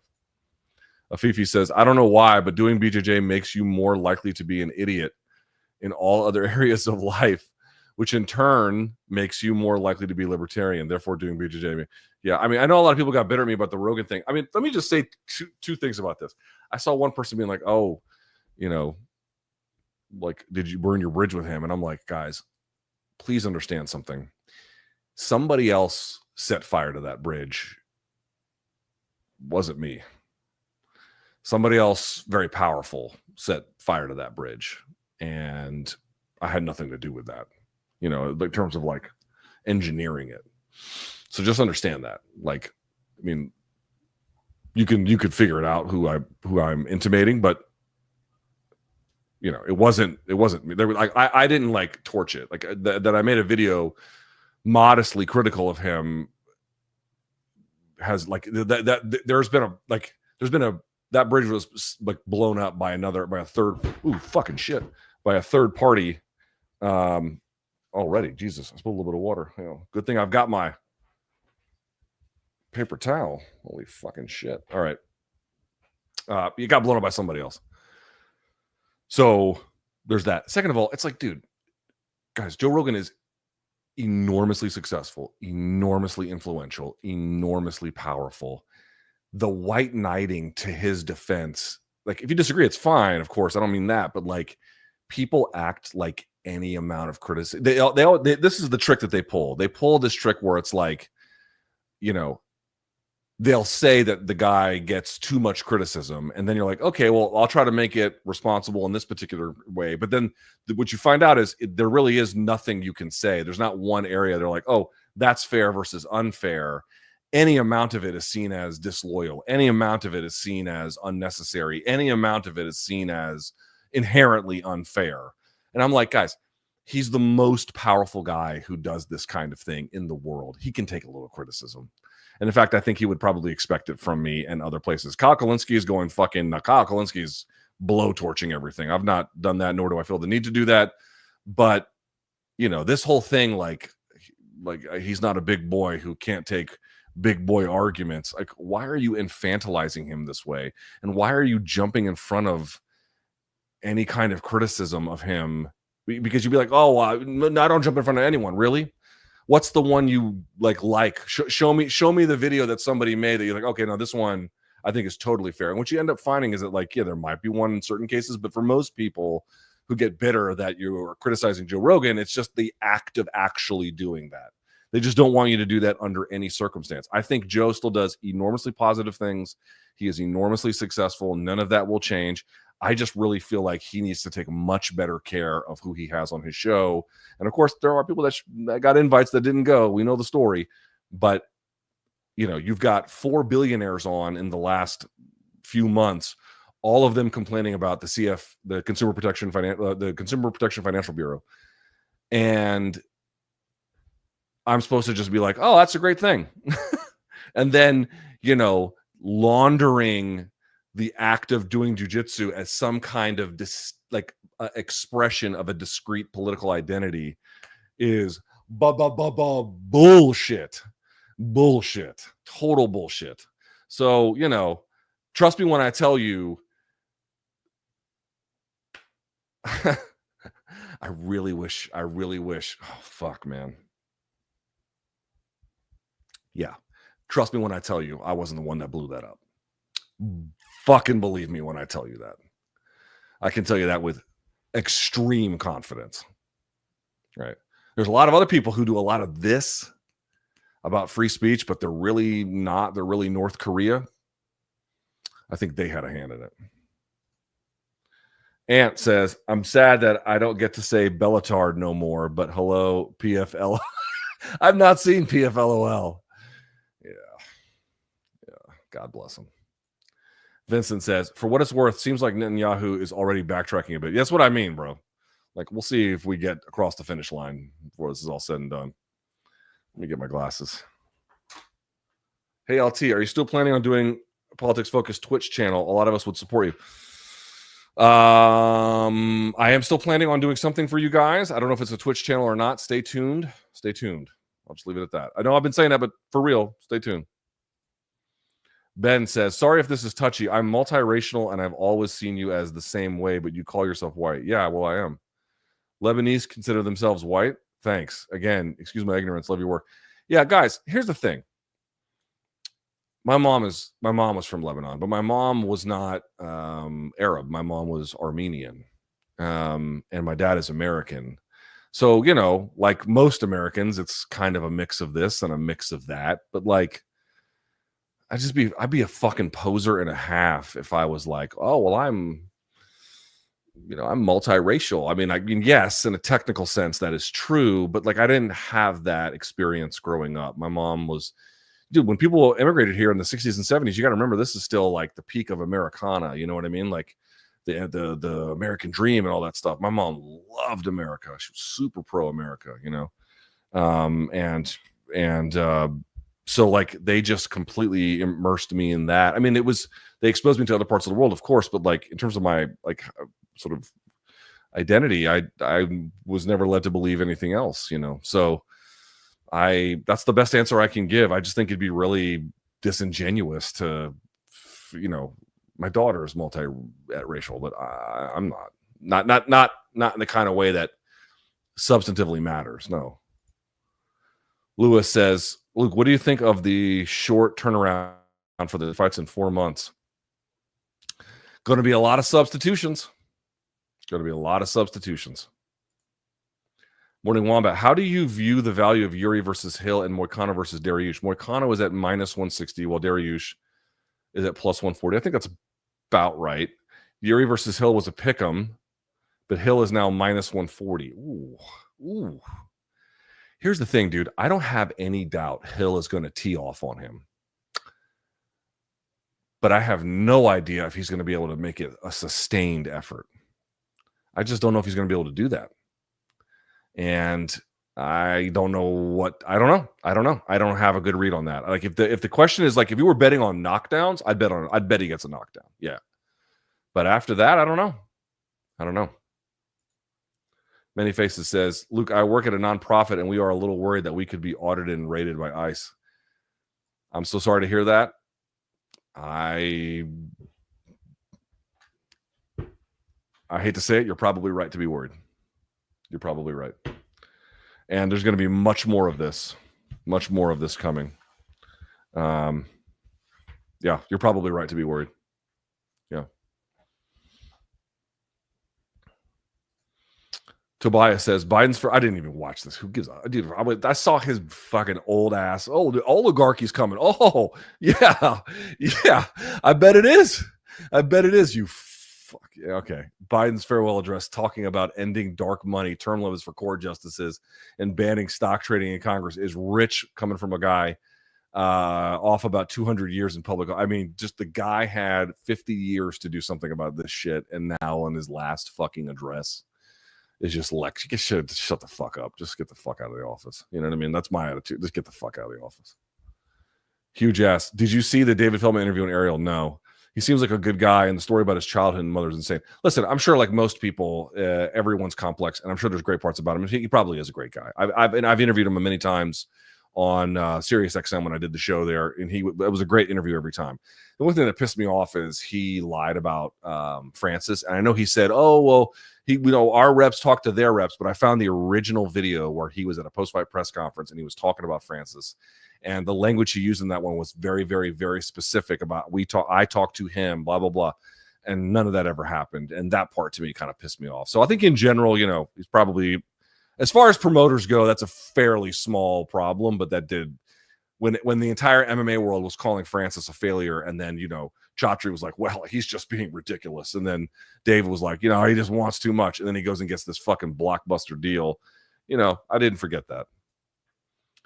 This gentleman writes, I'd ask you to reconsider your views on steroids and BJJ. BJJ has such a pronounced youth participation. My 13-year-old cousin rolls. Okay. Side note, my sister's boyfriend, an enhanced powerlifter, died at 24. Guys, the argument is not that 13-year-olds should be taking it. They should not. Frankly, I don't think 24-year-olds should be taking it either. It's fucking insane. I don't think that's the issue. The issue is not that, like, these clear dude, nobody in their right mind, even as somebody who has relaxed standards around this that I do, would ever suggest that anyone under the age of 18 should ever take it. There's, again, unless under a doctor's supervision for a legitimate medical need. Otherwise, absolutely not. Not for you ever, not once. No, not at all. Not at all. Zero tolerance, not at all. Some of that's a little bit easier to enforce because these are minors in this case. I still don't think you should be doing it at 24, but a lot of people will. But if you do it at 24 and you don't do it you do it crazy, like you just blast and cruise, there are going to be significant health problems associated with doing so. These are not questions about whether or not there are health problems and that we shouldn't put some kinds of controls on these things. But it's a question of, okay, but for the high end of competitive grappling, do I think it makes a lot of sense to prohibit it? I do not. I do not think it makes a lot of sense to prohibit it. There are intelligent use cases. What you have to do is find a way to create a regulatory mechanism that doesn't preclude people at a very narrow range of the sport from doing it, while understanding there's going to be some of that. But you have to have an education system built into jiu-jitsu, and a kind of sort of a character and honor system built in around really teaching kids to reject this stuff. Like, I really, really believe that. Not in a way where you're saying the guys who use it are bad, but these are things for a very specific kind of athlete in a very specific time of their life. It's really not for anybody else. And in fact, a lot of bad things can happen. You really don't need it. For the 99% of people 99.9% of people who do jiu-jitsu, they don't need it at all. But if people in a certain segment of want to take it, I think you're asking me to change my views about that. I will not. FRS, what's up, bro? Oh, wait. Sorry, hold on. Favorite food before working out? High carb, low fat. So chicken and rice. Something like that. Liam says, have you and BC considered live streaming one Friday morning Muay Thai fights? They start at 6:30 in the morning, don't they? And doing a live reaction would be great for introducing people to Muay Thai. If it was a different time, then maybe. But I don't know. I'm 6:30 in the morning. I got to take Tuki to school, bro. Two Changs. Will Hawk Tua be doing power slap? Dude, what happened to her meme coin? Didn't she, what happened to the meme coin? Gray Matter says, Luke, do fighters or coaches sometimes reach out to you for any advice? Yes. Have you ever been asked to be a part of a camp? Not in the way you're asking. I have had people in camp ask me for help. And I've had coaches ask for advice, but not like, hey, before camp starts, we want to bring you in and blah, blah, blah. No, I've never had that. Nor would it make exactly a ton of sense for me to have had that, but fuck. All right. This gentleman writes, to be honest, a large reason I favor Umar to win is the stock in his last name, of course. If I saw the exact same performance from a Brit named Kevin, I'd favor Merab. Yeah, dude, well, the Nurmagomedov family is just kind of associated with, they've developed a culture of winning. There's really no two ways about it. What's up, Harry? Thank you, my friend. This gentleman with a weird-ass name. Luke, please shout out my Jewish friend. I don't know if this is anti-Semitic and I'm just doing some bit. I don't know. You can never tell these days. It seems like an ordinary name, but then I say it and then everyone's like, oh, why'd you say this fucking racial slur? And I'm like, I don't know who the fuck this is. He looks like a prime Zabit. Also, Don Davis versus Dana White, bare knuckle. Dana White fucks him up proper. I appreciate the donation, but like when people ask for this, I don't know what to say because I don't want to just do wild shit. All right. Two Chanks. Boxing did 100 million homes on Netflix. WWE did under 5 million. Think Netflix goes back to boxing well this year? Okay. People say this like, oh, boxing did 100 million. And it did. It did. One time. And also they did more. Oh, WWE. Yeah. Because NFL did close to 30. Guys, getting Jake Paul with Mike Tyson to do big numbers once, which, by the way, was a fucking dud in terms of the fight itself. They might go back to boxing, and I hope that they do. I really hope that they do. But, like, I've seen boxing fans be like, oh, well, we beat the NFL. Motherfucker, you beat the NFL once. Pull that trick a second time, a third time, a fourth time, a fifth. You did it once on a real lightning in a bottle moment. Like, that to me is like a real poor argument. I'm not saying you're making it, but like I've heard it. Brandon says, Luke, a few weeks ago you said we were in the wealth extraction phase of Monopoly. Any book recs on the history of monopolies? That's a good question. Wow. What's the last? Curse of Bigness is always going to be a good one. Tim Wu. What's the other Piketty book? Not Capital, the other one. It's about inequality of wealth, but it goes into monopoly. God damn it. What's the name of it? A Brief History of Equality. That one's good. Those two are pretty decent. Curse of Bigness and Brief History of Equality by Thomas Piketty. And the other one's by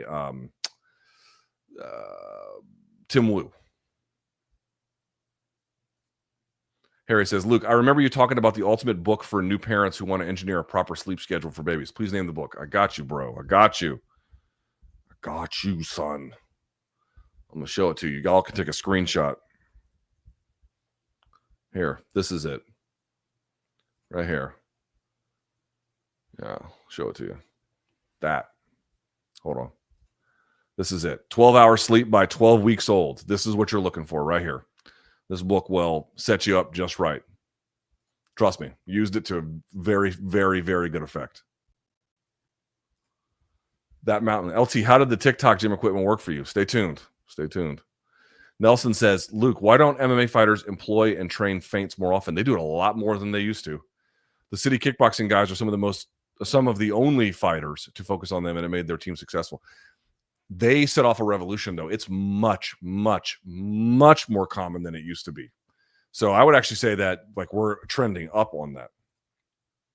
Wilster, who do you think will dominate World's Strongest Man over the next few years? Tom Stoltman or Mitchell Hooper? I know more about Tom Stoltman than I do Mitchell Hooper, so I'll say him. But obviously, I think he's been dominating. It might be time for a changeover. Is he Canadian, Mitchell Hooper? Right? I believe he's Canadian, right? I could be wrong about that. I'm probably wrong about that, right? Aren't I? No, he's Canadian. I was right about that. Big motherfucker. 6'3", 320, yeah.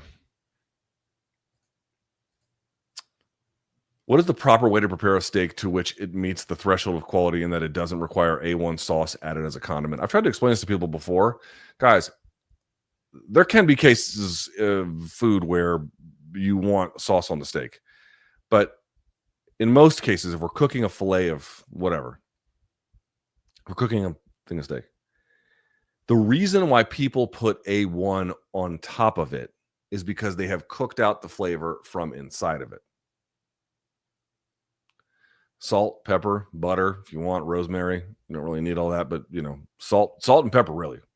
But salt, pepper, and butter, and if you have a quality piece of meat, you don't need anything else. If you cook that too thorough and you have removed the parts of the meat where the flavor is now being contained, yeah, you got to put sauce back on it. So the answer is medium rare. Medium rare. Salt, pepper, butter, medium rare. That's it. That's it. Permanently shave your head or beard completely? Head. Yeah. Hey, Luke, Charles is going to be in the crowd and face off with the winner if still feel he has the skill. Do I still feel like he has the skills to beat both? Or he still does, but I think it's a game plan issue. Islam, no. Arman, maybe. Well, let's see how the fight goes. Let's see how the fight goes. That's my gut reaction. JP, between the football game and UFC 311, will you be overstimulated Saturday night? Yes. I'm going to be caffeinated too, motherfucker. Greg says, what are the chances Israel doesn't uphold the ceasefire? Yeah, I mean,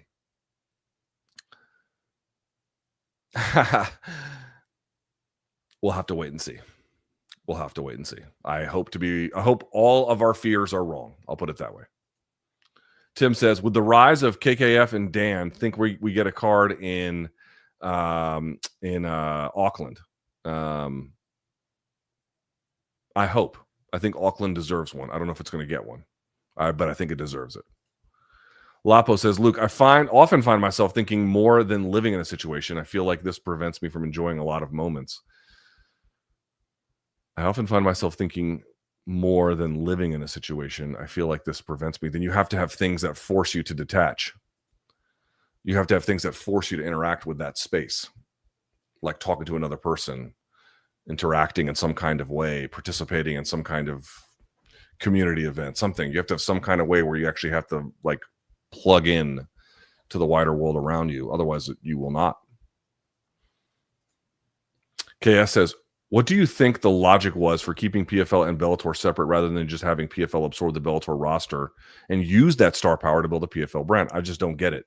My understanding was they contractually had to, due to the nature of the takeover, they were not allowed to just dissolve it. They had to keep it alive for television rights purposes, but that was only a year-long problem, and that year has expired, and now they can move on, and they did. Yeah. Sean says, since the UFC looks like they're using Ryzen to promote fighters coming over, should they do the same with KSW and use them to build fighters since they have shown to do good business? Dude, getting involved with any entity that makes quality fighters, KSW being one among them, is great. But, like, dude, here's the thing I'm going to say. Yeah, yes, of course, you could do that, and there'd be nothing wrong with it. But, like, not like the UFC doesn't need to touch everything in the industry. You want an industry where things can succeed without the UFC touching it. And I'm not saying that UFC having events on Fight Pass is bad. I'm a Fight Pass subscriber. I like it. I think it's good. But I also think it's good if people don't have a direct relationship with the UFC, aren't under their financial auspices, and have their own system, network, audience, whatever, independent of that. That's good too. That's an indication of a strong business. So I understand what you're saying. Listen, if they made a deal, cool. I'm okay with it. But I also feel like there's always this need, like, let's get the UFC in on this. No, they've got enough. Doniar, what was the shirt with Japanese demon art you wore last week? I don't remember. Oh.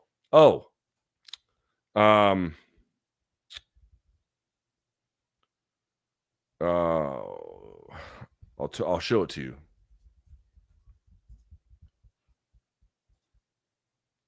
Oh no! Did they get rid of their fucking site? No. No. No. No. Oh, I don't know if they're in business anymore.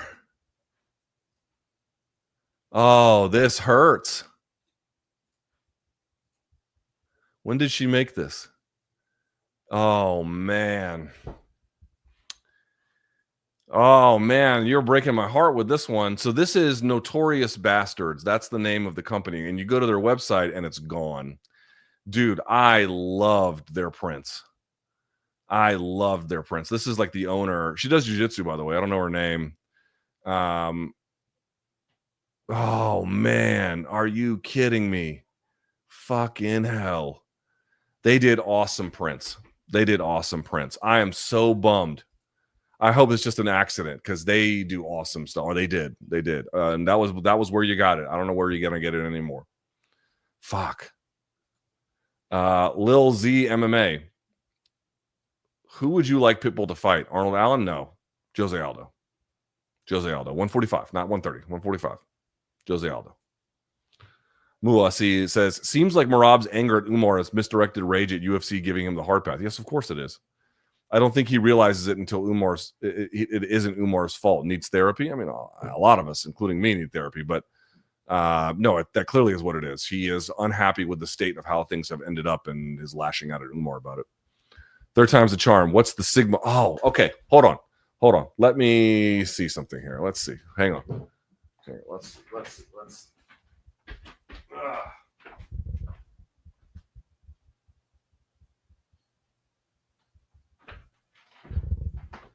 All right. Sigma 24-70. 24-70. On the camera is the A7S3. Dave says, have you ever rolled with someone world class and not known who they were beforehand? No. I rolled with Ryan Hall at TriStar once, and within 30 seconds, I was like, something isn't right here. No. There's no one who's world class who I was not aware of. No. Matthew, thank you very much. Same guy. I'm not sure if you'll see this, Luke, but can you speak out about David Lynch and if you have been a fan of his over the years? If not, no bother. I certainly respect his work, but can I be honest? I'm not intimately familiar with the stuff he's done. It's a huge indictment about my artistic work consumption, but I didn't see Twin Peaks. I didn't see a lot of stuff. Yeah, but obviously he is adored by people who have excellent taste, so you should learn from that. Henry says, will the Canelo Crawford event be as big as Mayweather Pacquiao? No. In our lifetime, do you think we'll have big events like Mayweather McGregor and Mayweather McGregor Khabib? Were those once in a lifetime? Once in a lifetime, no, but once in a good long while, yes. 10, 15 years can easily pass before something else that big comes along, yes. But Canelo Crawford will be big. But the McGregor, it's not as, of all these fights you've got, Mayweather Pacquiao, Mayweather McGregor, McGregor Khabib, and Canelo Crawford is the smallest of all of them. How high is, I don't know what we're doing here. I don't know how to answer that. I'm not sure who Nick Ball is, so there you go. Johnston says, what's your over-under on fighters using a 311 song as their vocal? Well, dude, 311 had a song that they put out in conjunction with UFC for UFC 311. Bonus, which fighters are likely to do so? Ooh. I feel like Renier de Ridder. Maybe Peyton Talbot. Peyton Talbot seems like a pretty good candidate for that, right? And Neil says, love how people let Elon get away with lies so far, but he lied about his gaming credentials. They sniffed it out real quick. Guys, if he's willing to lie about that, do you think he might be willing to lie about other stuff too? Oh, that's incidental. No. We're right. But why would he invest energy at all, being the world's richest man, into some kind of sort of effort at establishing kind of cred with a individual community? Why would he, what kind of person would do that? And the answer is a deeply insecure person, right? Despite having enormous wealth and otherwise success. I have a feeling that him doing that in gaming is not the only way in which he does that. Johnson says, sad to see Dominic Cruz go. Wanted a third Garbrandt fight. Yeah, he's been doing it forever. It's time. It's a good call by him. Anil says, not to grind your gears, but Barcelona has this knack of finding young stars. I thought they were cooked last year. Dude, every time you want to bury Barcelona, they storm back. You got to be real careful about that, you know? Reed says, hard question, and sorry if this is too long of a question to be answered here, but what would you say is the greatest fight in each weight class? Ever? That's a great question. Greatest fight ever in an individual weight class, by weight class. You kind of have to just look at the best fights ever. Here, you know what we can do? Topology does these lists, and they're fan lists. You don't have to listen, but best MMA fights of all time. Here. So we'll put this one down, right? So they've got Lawler McDonald too, which this is a silly ass list, but that would be welterweight. Then you've got Teixeira Prochazka. Jesus, that's number 2. This motherfucker has been watching MMA for not very long. But okay, that would be light heavyweight. Then you've got this one that would be middleweight. Then you've got back to light heavy. Then you got lightweight, and then you could go on down the list. I'd have to think about it. Let me see. Here, let's try this one. Top UFC. Okay, that would be 205, 205, 205. 185. I don't know. I forget what this one was. 115, I guess. Yeah, I'd have to think about it. It's a good question. Like, name the single best fight per weight class in MMA history. That's an interesting one. I'd have to take some time to do it. But it's a really interesting question, actually. You know what? I'll have an answer for you next week because I actually really like that. That's pretty good. That's a pretty interesting question. Gibson says, how long do you think the human race lasts in the universe, barring any natural catastrophes? I don't know. There's been numerous books on extinction level events being much closer than we would like to imagine. I don't fucking know. I don't even know what kind of world I'm leaving my daughter. I don't know how to answer these shit. The world, when I got out of college, 2002, was so much more, at least felt anyway, so much more structured, in a sense, ordinary, and that the ladders that they had told you to climb felt, for the most part, pretty achievable. And the world is now in disarray compared to that. And it's tough. It's really tough. Thanks so much for the Fight Night live stream. Obviously, easily superior coverage and play-by-play than the actual broadcast team. I don't think that is true, but I really appreciate you watching and this donation and saying nice words. Thank you. Super Steroid says, take on Yuri and Hill believing they deserve a title shot over Ankalaev. No. If either of them win, absolutely not. How can UFC get credentialed wrestlers fighting at 205? Dude, this pissed off so many people. Like, do me a favor. It's on my Instagram now, but if you want, you can go look at Submission Radio. Submission Radio made a graphic and then tagged me in it, and I put it on my Instagram my Instagram page, which was, I said, like, Poatan. I said it on this live chat like a week or two ago. I was like, Poatan would not, at middleweight maybe, that's a different conversation, but at light heavyweight he would not be a champion in 2014. He just wouldn't. The point I've been trying to make is, I've said it a million times, the 205 roster has declined since 2014, and some matchups we're speculating about how they would obviously go, and we really have no way of knowing. But I really feel like for somebody who lived through 2014 as well as 2024, arguing that a guy like Poatan, who has, like, at best okay takedown defense, would survive against Rumble is one thing, but you can make that argument. Would survive against Cormier, I just, with every fiber of my being, I know that's not true. And then even if you want to surrender that one, he's not beating John Jones. Like, they're not, that guy is not a champion. Yuri's not a champion.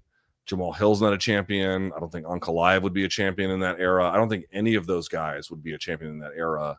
And that's not just true if John is not there. I think in many of those cases, Cormier, if not all of them, Cormier wins all of them. And, and you can even make a case even down the line, guys like Phil Davis are going to upset you in ways you didn't imagine. And on down the list, Rumble and who knows. And I saw people saying that the absolute fucking craziest shit. It sounds like I'm bagging on Poatan. I'm not. I think at middleweight, he probably still would have been, although that's kind of hard to say as well. I have to go look at the 2014 middleweight division and how he would measure up against the wrestlers, but I do think his chances would be much better there. I would not go to the mat saying he would not be a champion at middleweight in that era. But at 205, it's the easiest argument. And dude, it's not even a hot take. It's not even a hot take. People want to treat it like it's some kind of hot take. It's not a hot take.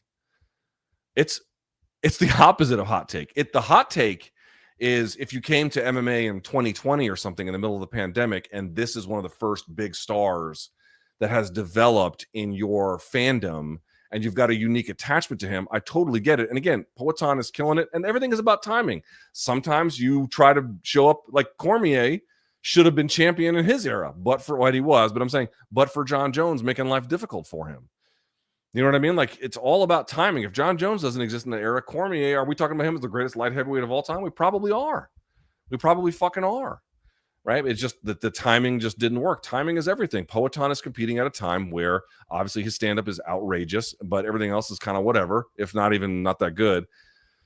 And he's benefiting from a division that can't really make effective use against that relative to how they used to be able to take advantage of it. Like that, I don't know what you want me to say. Like, you have to have an irrational sense of Poatan's abilities to argue he would have beaten 20 and like even this version 2014 John Jones. Like, dude, no. Dude, he's not going to beat 2025 John Jones, much less 20 fucking 14. Like, it's ludicrous to suggest as much. So, like, there's 1,000 comments of people just yelling at me. I encourage you to go have a look. It's fucking hilarious. And I'm in there trolling too, by the way, because I cannot believe it's just a bunch of people who've never witnessed like somebody who's got like Poatan is good for his era, right? Very good, like really good. But I don't think his greatness in terms of who he could beat transcends every era. And 2014 light heavyweight has like at least 2 guys who had greatness who could transcend era. If we're trying to assess who's got the enduring ability, who's got the enduring level of greatness, again, this is all speculative. One opinion is as fair as the other, but I just want you to know, I think less of you if you think Poatan beats 2014 John Jones, and I definitely think less of you if you think he beats 2014 Daniel Cormier. Dude, get fucked. Absolutely not true. Doesn't mean he's not a great fighter. He's a great fighter. Doesn't mean the fans don't adore him. They adore him. Doesn't mean he's not going to have a killer 2025. Dude, he might have a great 2025. God bless him. God bless him, right? But, you know, you saw what Dana White said about making that fight. And I guess they'll make it depending on what happens. But like, you know, he's like, that fight, he literally is like, that fight doesn't even make sense. And I don't agree with Dana very often, but I was like, yeah, he's right. He's a million billion % right. He's a billion% right. So, you know, I encourage everyone, please go look at that post and just marvel at I mean, we're talking levels of copium that, you know, is world record. What's the most amount of copium that someone's ever huffed in a single Instagram post? I don't know, but they're up against it in that one. Anyway, hold on. Last thing on this. It's not really about bashing Poatan as much as it is a recognition of like, dude, 205 has declined. Just accept it. It has declined. It has declined substantially. Sorry. Tobias, I was surprised to see Cruz rant on Henry denying the rematch. He seems bright, but couldn't fathom Henry wanting Yadong to get closer to the belt. I sort of get it. You know, like what chance do you really have? You know, fight me instead. I kind of get it. Prime Chuck versus Poatan. Ooh. Are we talking pre-Rashad?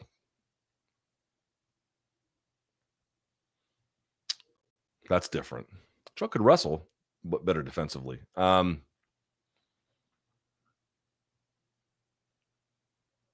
give it to Poatan. I'd give that to Poatan. Yeah, I think Poatan wins that one. Yeah. But, you know, does Poatan beat prime Randy Couture? I mean, if they fought 10 times, I definitely think he would beat him sometimes. But, like, I don't know. I'd have to think about that. But, like, this notion that, like, oh, he's just going to – I don't have a P.O. box, my friend. I'm so sorry. You got to email me for something. I don't have – there's Amazon lockers you can drop stuff off, but I don't have a P.O. box. But, like, yeah, Chuck versus Poatan, Chuck Liddell and Poatan, I give it to Poatan. But, like, prime Randy Couture – don't know about that. Last donation. Ball is the number 2 ranked featherweight in the world, and he is the most athletic, powerful puncher in the weight class. Okay, is this some kind of fucking... Hold on.